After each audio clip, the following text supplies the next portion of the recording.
So hello, what's up mga ka-J-Vlog? Welcome ulit sa panibagong video. And for today's content, ayan, mag-unbox tayo ng isang iPhone 17 Pro Max ulit. At ito naman ang Cosmic Orange. Ito yung very popular ngayon na color ng iPhone 17 Pro Max. So tara, check natin.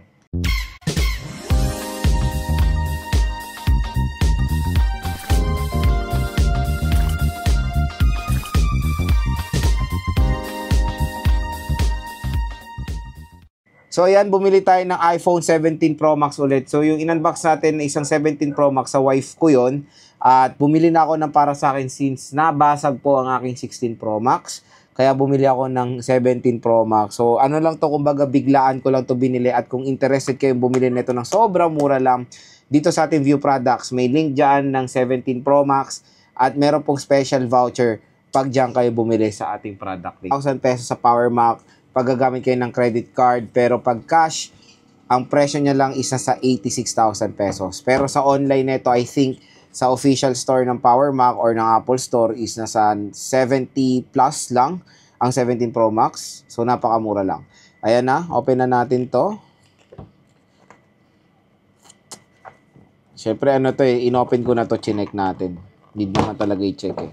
Ayan na ang ating 17 Pro Max in Cosmic Orange. So, nabasag yung aking 16 Pro Max. Ito lang tip sa inyo, huwag kayo mag-case ng hard case ng iPhone kasi medyo parang hindi siya recommendable yung hard case na mukhang 17 Pro Max. Yung 16 Pro Max magiging 17 Pro Max. Doon kasi yung case ko, wala pala siyang protection dito. Ngayon nangyari, dito kasi yung pinaka point nung drop.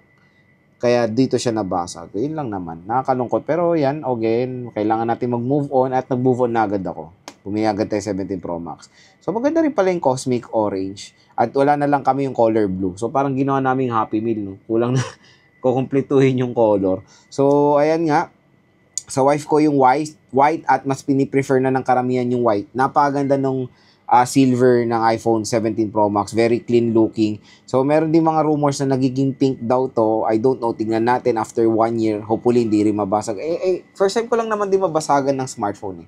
So, ayan siya. Triple camera setup. LiDAR scanner. Microphone and flash. So, dito sa right side, nandito ang ating capture button, power button. Sa taas wala tayong makikita. Sa left side is yung action button, volume rocker, at yung SIM tray. Sa baba naman is the speaker, microphone, at yung Type-C port. Ayan na, ating iPhone 17 Pro Max. So, open na natin tong smartphone na to. Siyempre, kung naghanap din pala kayo ng murang charger ng 17 Pro Max or even ibang mga iPhones, so maglalagay rin ako dito sa product link natin ng mga ibang charger like Ugreen, Anker, Romos.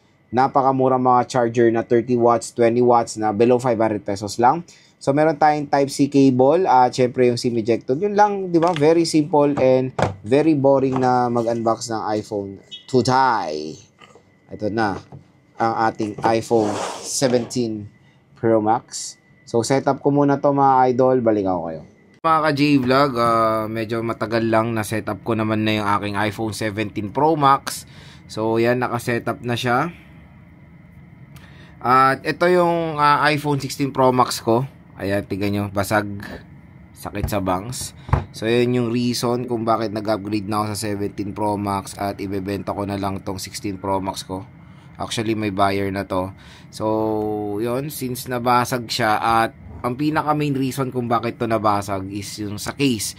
Yung case kasi neto is hard case siya. Yung parang yung magbumukhang 17 Pro Max. Ganun yung case ko.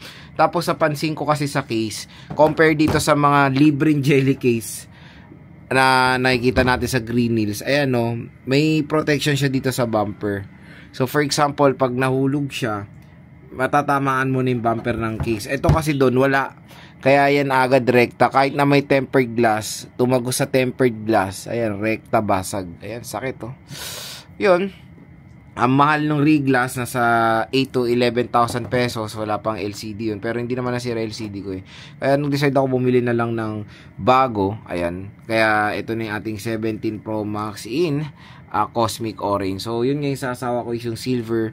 Trinay natin yung Cosmic at kulang ko na lang dito yung blue. Pero so far, okay naman. Na-restart na natin lahat na ng apps ko nandito na.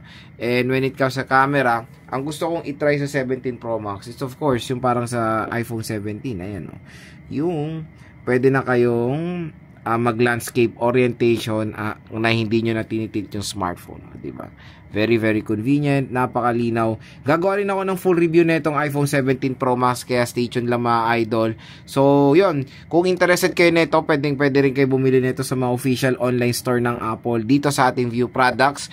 At ang maganda pag dito kayo bibili sa ating product link, meron po kayong special voucher na naghihintay up to 1,000 pesos. I think sa mga Apple mas mataas.